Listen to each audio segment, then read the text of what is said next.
And Congressman Ron Paul joins us tonight from Capitol Hill. We're delighted to have you here. Thank you. It's good to be with you, Lou. Fire at will. The subject is so-called free trade.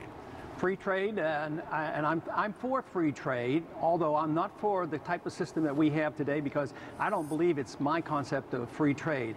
I do not believe that the Congress should ever have the authority to pass this authority to the president and on things like on fast track, and then the president devise agreements that serve the interests of the special interests. So I'm positively opposed to this transfer of power, just as I am opposed to the Congress transferring power to the president to declare war. So you can be for trade. I follow the admonition of the founders. They think we're a lot better off if we trade with countries rather than fight with them. You know, we fought with Vietnam all through the 60s. It didn't go well. We left. Now we trade with them. And I think we do better trading. But where our problem gets into are these managed trade agreements under the WTO and under NAFTA and the plan for a North American Union.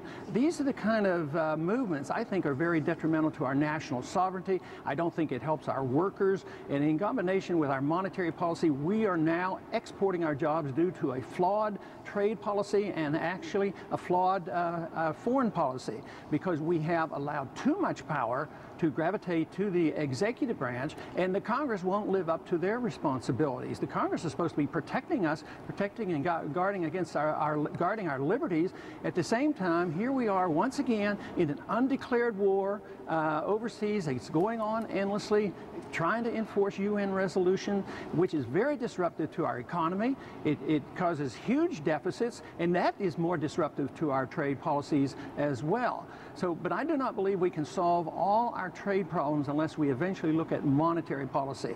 Because when we have the privilege of printing the reserve currency of the world, we abuse this, we print the money, and no wonder the jobs go overseas because they take our dollars. But that is coming to an end because this war and our financial obligations is nearly bankrupt this country, and I think we're in for big trouble.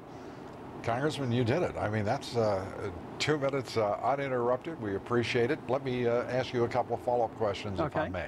Okay. First, let me ask you the question that is often asked of someone taking the position that you have on free trade. And I want to remind everybody who may be surprised as you speak about free trade that you are a candidate for the Republican nomination. Are you a protectionist? No, not really. Only when it becomes national security reasons. But no, I think the more trade that we can have, the better. But I just don't like privileged trades. I don't like international managed trade. You know, I don't like this NAFTA and WTO managed trade because I don't think the people are served. I think the special interests are served because they have the influence in these organizations. Would you either rewrite or rescind NAFTA?